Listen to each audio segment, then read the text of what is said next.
Ko naman, pagtapos namin sa St. Pius, that was speeding all over na even to 50. Tapos, may isang kotse, unmarked police car. Pinapara ako. So, I don't know what's the regulation dito sa state. So, kinuha ko ang lisensya ko, ang wallet ko, tapos lumabas ako. Bawal, di ba? Dapat you stay put doon. So, lumabas ako, sabi ko, I'm a Catholic priest, I'm in a hurry because the people in Portsmouth are waiting for me to celebrate the Mass. If I'm late, or maybe all that, the bishop will fire me. So, tapos, sabi ng police, the officer sabi niya, would you mind to stay back in your car? So, masunurin naman ako, pari ako eh. So, I went, no, tapos, sabi niya, tina-check niya siguro, lisensya ako, tapos niya, sabi niya, okay, Father, this is your first warning. Walang ticket, but give you first warning. So sabi ko, praise to Jesus. So may nangyari, isang pari was pulled over by the police for speeding. The police officer is about to write the priest a ticket, and the priest said, blessed are the merciful, for they shall be obtained mercy. Then, narinig ng officer ng sagot ng pare. The officer handed him the ticket and replied, go and sin no more. So kayo, mga driver ha, behave tayo. So, mga kapatid, we celebrate at the second Sunday of Easter, it is Divine Mercy. All the readings actually is the heart of Divine Mercy, to reflect of God's mercy. Ano ba ito, God's mercy? It is necessity to have trust in His love and His mercy, and also a constant attitude of giving forgiveness. Because no matter who we are, what we are, mga kapatid, no? Sa salita lang o sa gawain, may nangyari, di ba? Nasaktan ng ibang tao. Mas lalo na kung tayo mapikon, ayaw natin magpapatawad. But the gospel in Jesus is always bigay ng papatawad sa kapwa natin. And if you follow the Mass, even the collect, opening prayer is addressed God, Father, God of mercy. And maganda rin, the responsorial psalm, it is give thanks to the Lord, for God is good. His mercy endures forever. Blessed be the Lord God Almighty, who is and is to come. Blessed be the Lord God Almighty, forevermore. Kung ang kanta doon, who reign forever, bakit ba tayo hindi pwede mag-reign forever in the love and forgiveness of God? So yun, mga kapatid, tinan natin, so as we go along, God revealed His mercy to the world, first and foremost, by sending His only begotten Son, Jesus, to become our Savior. Despite of His experience of what we have celebrated for the past few days on the liturgy of the Easter Triduum, for the Holy Triduum. And that is Holy Thursday, Good Friday, Holy Thursday, and Easter Sunday. Alam ba ninyo mga kapatid, di ba? In the month of Lent, tayo mga Katoliko is not even to say, Hallelujah! Because Hallelujah is a praise or give thanks to God with a joyful heart. We are reflecting on the life journey of Christ, mas lalo na on Holy Week.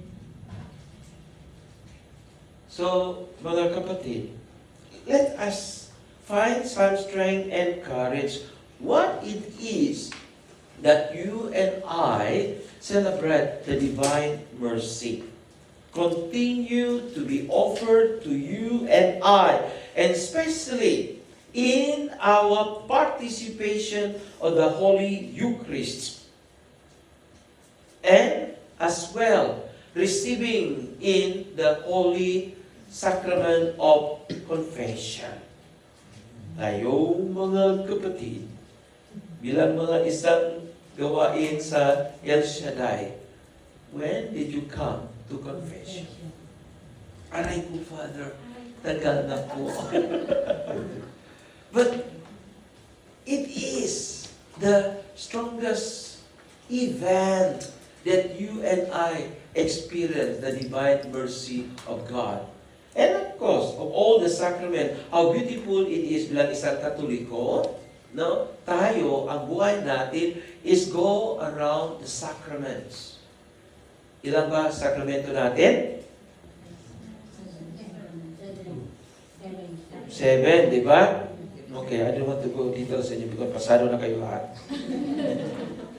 So, mga kapatid, tingnan natin, I go straight away. I don't dwell on the first reading, second reading. I dwell on the gospel.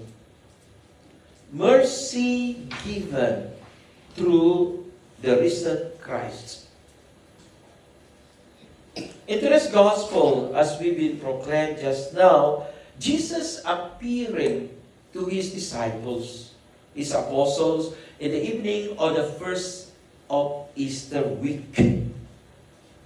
And how beautiful it is in our world of today, di ba? There's so much going on. Gera sa Iran, sa Iraq, Ukraine, and as well Russia. Even gera sa pamilya natin. Hindi naman nagbabarilan kayo, pero gera ng M16. No? So that's why we need this moment to think about God's mercy. And that's why Jesus, when He first arrived, and He said, "Peace be with you." Ano bang peace sa Tagalog? Kapayapayaan pala. Hindi kapayapaya. No? Peace is important. In all the things sa buhay natin, may gulo, whatsoever, with that, find peace in Jesus. In Hebrew is shalom. So, in the first of that, peace be with you, and as well, Jesus gave the authority to His apostles. Whatever sins that you retain and forgive will be forgiven them. And whose sins that you retain are retained. Ito ang commandment ni Kristo para sa mga disipulo niya. And as well, the church take it. Tayo sa simbahan ng Katoliko, the priest, to the ordained ministers, the priest could be given into that. And how beautiful and meaningful it is kung tayo nabigyan ng absolution ng pare. No, you could feel that peacefulness of the heart. I remember, mga kapatid, no, may bata, no, 2 years, maybe for first communion, iyak ng iyak eh. Papunta sa akin. Sabi ko, okay naman, handsome naman ako, huwag ka na maiyak. So, after hearing his confession, no, still, paglabas niya, sabi niya sa tatay niya, magulang niya, Father June is not bad at all. So na-feel niya that the thing that bothered him so much siguro, no, ito ba ang dahilan bakit nga, no? Sabi ko, no, God loves you no matter what. But thanks be to God, to the priest, your sins are forgiven. Lahat, that's why sabi ko, no, there is no mountain too big that God cannot carry. Kahit na malaki ang kasalanan natin, if we come to God, into the priest and confession, ipatawad na ang Panginoong Diyos para ng kasalanan natin. Be happy. Hallelujah. Amen. So, huwag naman sa, hindi ako pwede, Father, kasi malaki kasalanan mo. Ano ba kausap mo ang pare? Wala ba kasalanan? So, that's why it's always good to feel that, no? The divine mercy shows in that matter as well. Here we see God's mercy, not just something we think about. It is something real, something given, and something we can receive. Confession. Na-feel ba ninyo sa pamilya kung may away? Tapos may mga reconciliation nangyari? Nagkakiyakapan ba kayo? O iba, with the love of God? Na-feel ninyo ba? Parang ang tinik na sa balikat ninyo na nabunot na kuha. And you don't feel any of all that. And after that, you can see eye to eye with a smiling face. Hindi naman magpasungit na yun. Kasi lahat ng mga member ng El Shaddai, bawal ang asungit. Dapat palagi tayo ipakita ng pagmamahal ni Kristo sa atin, ang Diyos, through our smile. Amen. Kahit na aray ko, masakit ang puso ko, you give a smile. It shows that you love God better. So the gospel also, especially in Jesus, no, if we come seeking His forgiveness and peace, God will give you. Kahit na paminsan-minsan, isip natin mahirap, it's okay. But come. So here we see that God's mercy is not just something we think about, and it is real, given something that we see. The risen Jesus continue to meet us, especially when we come seeking His forgiveness and peace. The gospel reminds us the importance of faith in the risen Jesus. To believe without having seen, this is the experience of every Christian who comes after the apostles. Ginagawa ni Thomas, di ba? Palapit dito. Para maano ka, magpatawag kita. Salamat.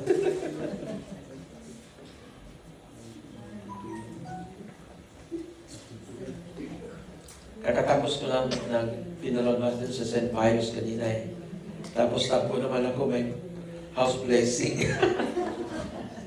So, for me, it's an act of God's mercy is given to me. That's why I can do it, because God continued to guide me and to give mercy to others as well.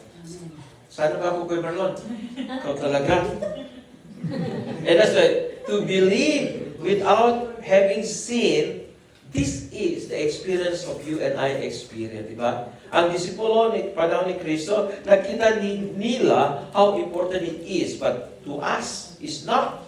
And that's why Thomas is a wonderful saint, because he showed us that in our doubt, we should not dwell in that, but ask, Lord, if I don't put my finger into the wound of Christ, I won't believe. But this is, we are invited to move beyond hesitation and to entrust ourselves to the mercy of the risen Christ. Let us ask God, our Father, to continue. Open our hearts. Open my eyes that I may see. Open my heart as well, that I may believe, so that we may receive His mercy through the Holy Spirit, who has dwelled within us since our baptism. Importante yun eh. So mas maganda siguro, mga kapatid, no? Kung na-feel tamlay kayo sa buhay ninyo, you feel different or loneliness of that, no? Think of, no, siguro kasi, di ba, bata pa din na baptism, hindi natin alam ano nangyari, pero think of baptism. The baptism is indeed the sacrament given to us by Christ Jesus God, that He is our Savior. He guide and lead us as well. So bakit ba tayo matakot?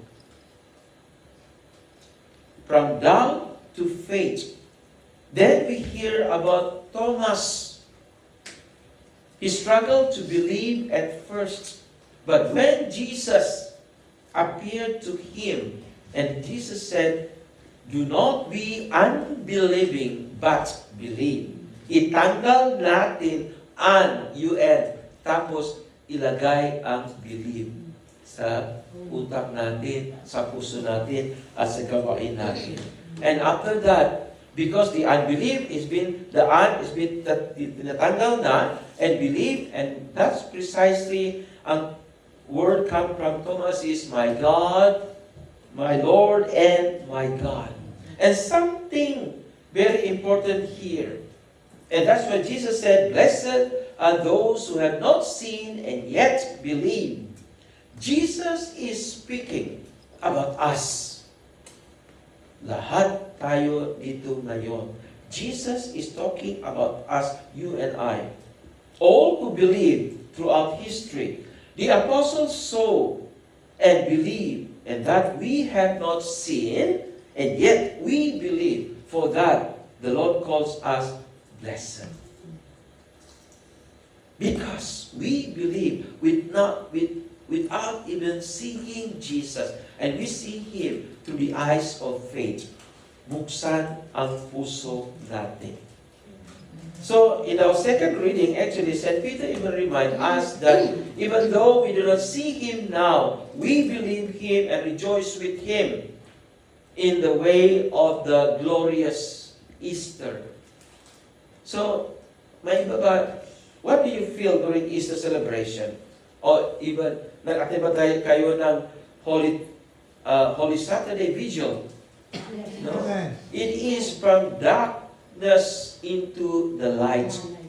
No? And how beautiful it is. I feel the experience here at St. Nicholas is so different this year because everybody is seen in the solemn procession in the darkness of that and move into the church and light the candle.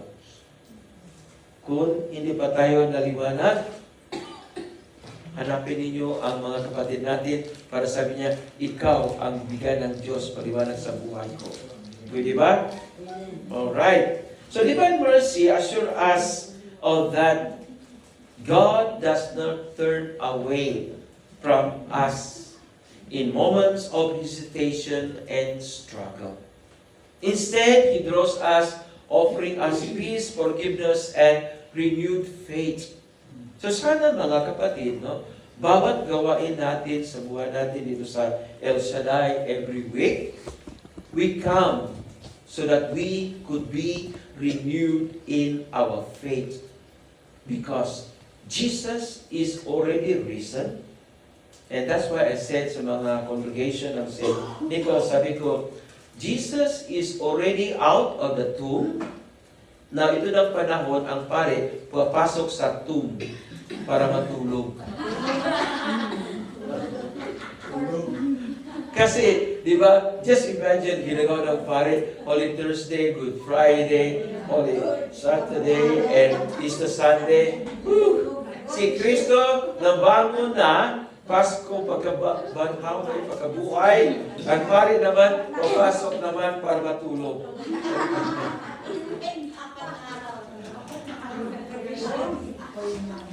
Tatlong araw, pangapat, buhay naman. So that's why mga kapatid, no, it is wonderful indeed to embrace the faith with understanding in the spirit of El Shaddai to give us more joyfulness of our faith. Rather than focusing on our doubts, we are invited to focus on God's mercy. God's mercy is amazing. And if we practice it, because you and I is already experiencing. Pagdating natin dito is already God's mercy that you have felt. Di ba? Hindi lamang sa dito si Father, mag-amen ako. Hindi po. But you already felt it. Pinamove kayo ng Holy Spirit to act upon it. And how beautiful it is, mga kapatid, at least ang mga testimony na bigay ng mga kapatid natin, ang mga salita na inyo binigay sa isa't isa, is all everything of talking about you have experienced God's mercy. Amen. So how wonderful it is. And this is what we call faith becomes our response to that mercy. That maganda rin siguro sa buhay natin, no? Just for a moment before you sleep, quiet muna. Quiet muna to give thanks to God for all the blessing that God has bestowed to you in your family. So that by doing that, you can hear Him more. And it's also strength firm of your faith and trust that the risen Lord is present, even when unseen. The words of Jesus to Thomas remind a blessing for all believers.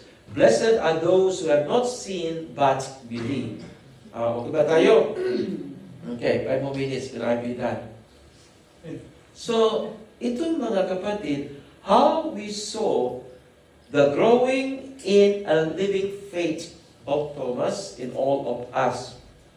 We are also invited to ask God for a deeper faith. And that's why sinabi ni Thomas, di ba? Unless I put my finger into the wound of Christ, I won't believe. And Thomas, after his encounter more deeply with Christ, so with strong faith, he went to India to proclaim the good news of salvation. Even there was a story of a legend that says that when Thomas went to India, lahat ng mga guru, no, mga Hindus, no, nagliligo sila eh. So sabi ng mga guru sa Thomas, if you could make a miracle, we will convert to you, to the faith that you profess. And by that, sabi ni Thomas, sige na nga, para matikim ninyo ang pagmahal ni Kristo. So when he was praying, he threw up the water to the air. Ang tubig daw, tumihinto. Hindi bumaba. Para hindi sila mabasa. So, by doing that, Thomas lead them. And Thomas, actually, while he was in India, established 7 churches of the faith. Tayo, hindi pwede magawa ganyan siguro, pero ang pagpresensya natin sa bawat sa gawain, it is nahinto ang tubig. Sa pagmamahal ni Kristo, ang dumating sa biyaya ng Diyos sa pagdad natin dito. And that is the forgiveness of God is continued to show us living our faith.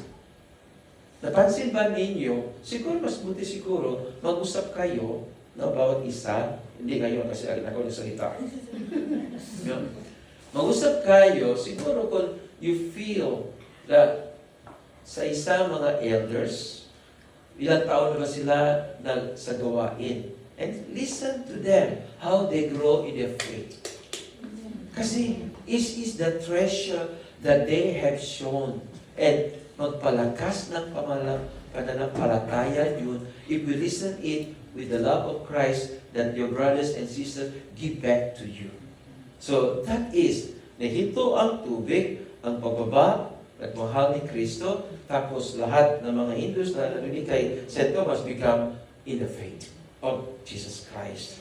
So, mga kapatid, a faith that leads us to surrender ourselves more fully to God Almighty. Blessed be the God Almighty. Diba? But the church also give us practical ways to grow in this living and dynamic faith. And that is by coming to know Jesus personally. Sa pagpunta natin sa gawain, it is publicly.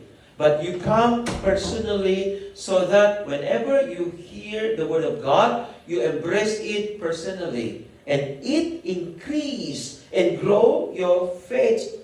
And this is what we call the dynamic faith already being fruitful. Sa practice lang, tingnan natin, di ba? Sa choir, sa mga nag-awitin, sa mga grupo. Paminsan-minsan, ubo nga ako, kung ubo lang, sundinado na eh. What to say to sing? But the beauty of that, continue to sing because you are singing, as what St. Augustine said, when you sing, you are praying twice. Amen. So bakit ba, ayaw ko, ang voices ko nga, baka ang mga butiki, parang aalis na kaagad. Sabi ni Angie na, kumakata ang butiki, kung ayaw kumakata Angie, ang butiki kakata sa'yo. So that is to know Christ. No? He help us personally. Of course, our faith to become deeper. And that's what the prayer of Thomas actually. He come to know God because of personal approach. We need to have a personal prayer. Huwag tayo matakot kasi walang oras ba to pray by yourself. It is, you are communicating with God in your limitations and ever you could be, hindi ko alam magdasal kasi hindi ko alam ano sasabihin ko. It's okay. You have to start. Because it is a way, because as always, I say this, no? When you pray, you see God better. When you pray, God give you what you need, not what you want. Palagi mga kapatid, pagdasal natin, this is what I want, Lord, this is what I want. Hindi po, ang Panginoong Diyos, hindi yun machine. Parang ibigay mo ang peso, lumabas ang isang bote ng tubig. No? Hindi, that is what you want because you're thirsty. But God give you what you need for the betterment of yourself so that you could be a better person, not bitter person. So, yun mga kapatid, tinan natin, di ba? Always find strength in have a personal prayer. And of course, dito sa gawain, how wonderful it is because we listen to the Word of God. The Word of God is a lamp into our feet. Is a lamp who is a light to continue to guide us. So, reading that, it is strengthening our faith to personal and communal prayer. This is communal prayer. From individual, we have our own prayer, but we bring it to the communal prayer. Sa gawain, it becomes strengthened. Panginoong Diyos, pakinggan mo ang dasal namin. Sure, He will listen. So, yun talaga, it is of course, guided by the Holy Spirit, we must share the divine life of Christ to frequenting receiving the sacrament, especially reconciliation and the Eucharist. This is what the kind of faith that led Thomas, as I said before, to do his mission. So tayo, dito sa United States, ang mission natin is continue to spread the good news of Jesus to every people. No? Galing tayo sa Pilipinas. Pero pagdating natin dito, ang mission natin is to experience the love of God, continue with our own community, with our own strength, and with our own people. Kahit mabuti ng buhok natin, ipasang mahal pa natin ang Panginoong Diyos. Amen. So, This is what it's all about. Kasi sabi ni St. James, di ba? Faith without works is dead. It is scary. That's why, ang pananampalataya natin sa gawain ito, every Saturday, pinibigay natin sa matag-isa natin, and you could feel that. Maybe we could feel that when one could be questioning, it could be strengthening, it could be confusing. But we are here to help each other. But again, don't make decision when you are confused. Bakit? Because when you make decision when you are confused, it will be confusing decision. So that's why ikalma ang pag-isip, ikalma ang puso, ikalma ang salita, then in prayer, then allow God to be involved with that decision. It become a better, a wonderful decision. So, mga kapatid, let us also see a living faith bears fruits in the way we live and respond to God. And how beautiful it is, di ba? Sa gawain lang, nakita na ang itong mga fruitfulness of the mercy of God you and I receive. Hindi lamang sa salita ng mga testimony, pero sa gawain mismo. Di ba? Ma-feel ba ninyo mga kapatid, at least, iba na mga, paminsan-minsan, ang ugali yun, no, is depend on the high tide or low tide of the water. Pero ang importante yun, no, we should follow the trend that Jesus has risen. So, 1 minute, 2 minutes. Trusting in the mercy of God. Today, as we reflect on divine mercy, we are reminded that God's mercy is constant, patient, and always available for you and I. And that's what we are as Catholics. We are also invited to trust not in what we see only with our eyes, and that's why not to see with naked eyes, but to see it in our eyes of faith. But in the mercy that God continually to offer us. Ilan ba tayo, mga kapatid, no? Ang routine sa buhay natin dati sa Pinas, hanggang ngayon rin, whenever you enter a church, di ba, you make sign of the cross, give the water. But even you wake up in the morning, nagpasalamat ba tayo sa Diyos? Make sign of the cross. Because when you make sign of the cross, you believe that God, Father, Son, Holy Spirit, the Trinity life that you have been baptized, continue to live that. And pagdasal natin, Lord, what will be in store for me ahead of this day? And after that, at the night, nagdasal ba tayo? And Lord, my prayer is, no, Lord, if I have offended anybody, please forgive me. Lord, if I have not met anybody, I will try my very best to share your love. Padre Pio, I think I shared this with you. Now before he knocked down and slept, easy and very simple prayer. Pinadasal niya, come Holy Spirit, I thank you. Come Holy Spirit, guide me and lead me. Last, come Holy Spirit, forgive me my sins. And tulong na. Kasi hindi natin alam ano mangyari Diba? So, if we have that already and our sleep, no, already guided by the Holy Spirit, it's okay.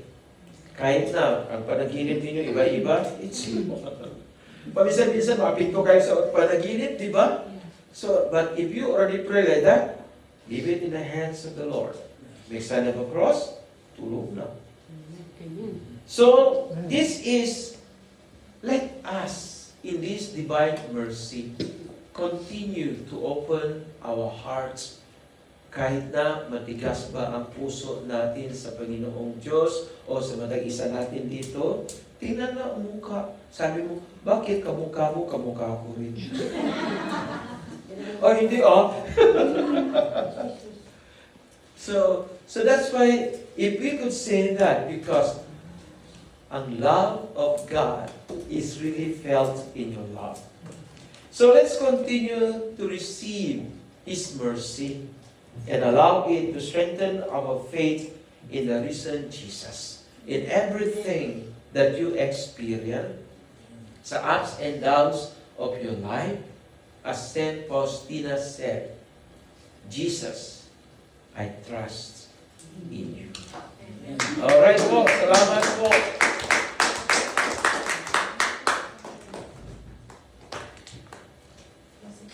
Closing prayer. Sige po. Why not we pray each other? Okay, I will pray over you. Come on. Hold each other shoulder and I'll pray ang mga whatever kapansanan ka or whatever it is, no? Alright. Sige ho. Shoulder to shoulder. Shoulder. Kasi ito ang simbolo sa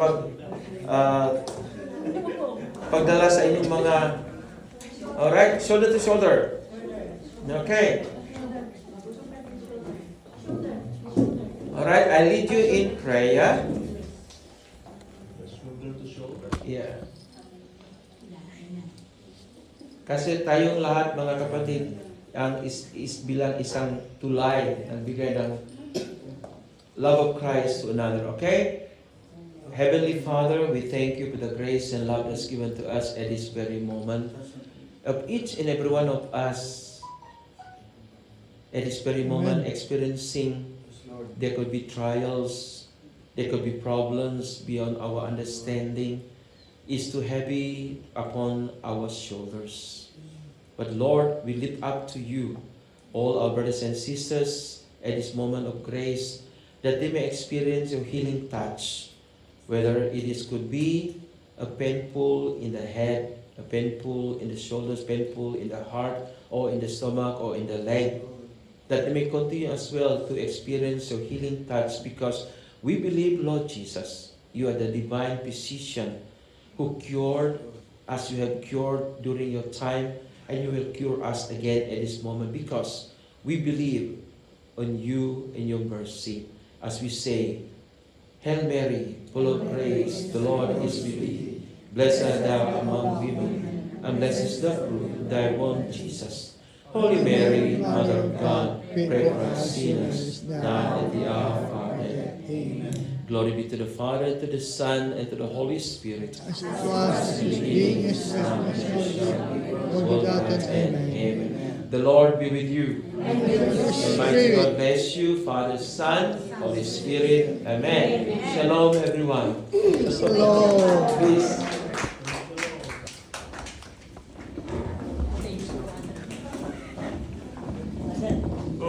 Hindi na ako nakaano, doon kami sa St. Marcio nagpapagay ng